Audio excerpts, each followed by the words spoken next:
Agency says increasingly likely Maria could bring direct impacts to US East CoastMany Caribbean. Residents are without power, water and other resources. At least 10 people on the island have been confirmed killed by the storm, according to Governor Ricardo Rossello's office. Much of the U.S. Commonwealth is without power, and many residents are without running water. Officials have evacuated towns near the Oaxaca River on the northwest part of the island due to fears a dam could collapse. The National Hurricane Center warns the storm is marching toward the U.S. East Coast, it becoming increasingly likely that some direct impacts will occur along portions of the coast next week, the National Hurricane Center said in an advisory on Saturday. Interests in the Bahamas and along the Carolina and Mid-Atlantic coasts should monitor the progress of Maria. Forecasters expect dangerous surf and rip currents along southeastern U.S. beaches over the next several days. Swells from Maria are increasing along the coast of the southeastern United States and are expected to reach the mid-Atlantic coast tonight and on Sunday. These swells will likely cause dangerous surf and rip currents at the beach through much of next week, the Hurricane Center said.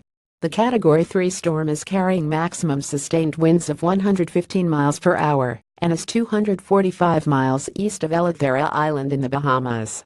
It is moving at 8 miles 13 kilometers per hour. Maria will move away from the Bahamas into the open waters of the western Atlantic today, the center said. The storm hit Dominica, Puerto Rico, the Dominican Republic, the U.S. Virgin Islands and the Turks and Caicos, a British overseas territory. It knocked out power in the U.S. Commonwealth of more than 3 million people, Puerto Rico Governor Ricardo Rossello said. And it could be months before the electricity returns. This is going to be a long road, Rossello said Saturday. At least 15 people are confirmed dead on Dominica, and dozens more remain missing. One person died in the U.S. Virgin Islands, probably from drowning, authorities said.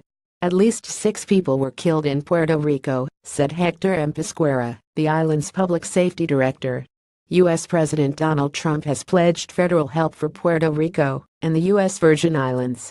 On Saturday evening, the Puerto Rico Federal Affairs Administration confirmed that 4,000 members of the U.S. Army Reserves have been deployed in Puerto Rico to help with Hurricane Maria recovery.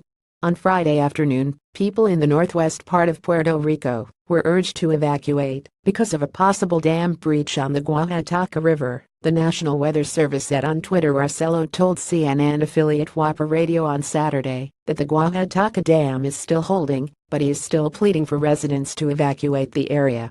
He said the mandatory curfew remains in effect until further notice, but it will now be from 7 p.m. until 5 a.m. At his Saturday press conference, the governor said Oaxaca was without communications, meaning authorities had to physically go to residents to warn them of the potential dam breach. We don't know how much longer it will hold, he said. The structure has been significantly compromised. The governor said the island has a 20-day supply of gasoline and diesel and will install water oasis stations around the island. Many roads are impassable and gas stations were destroyed, he said. As Maria makes its way north, residents of Puerto Rico are beginning to assess the full extent of the storm's destruction. Locals in the town of Monabo, on the southeast coast of the island, could be seen lining up at a freshwater spring near the base of a mountain to fill jugs, tanks and barrels. The spring is the only source of water in the municipality, and people wait for hours each day to get the water they need to refill toilets, take showers and wash clothes. Every house comes here and every day it's busy from morning to night, said Hector Labran, a resident of Monabo. There's no water in town.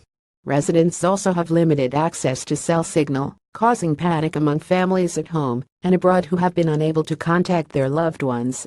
East of Monabo, in Humacao, people stop their cars along the side of the road near a cell tower on a hill. It's the only access to cell phone service for miles. We're trying to communicate to our families in the U.S., Jose Flores, who traveled 17 miles to reach the tower, told CNN. I just got connected to my daughter in Florida, and she will let the rest of the family know I'm fine. CNN's Nick Valencia, Leila Santiago and J. Tim Garcia reported from Puerto Rico. Joe Sterling on Dakanandin reported and wrote from Atlanta.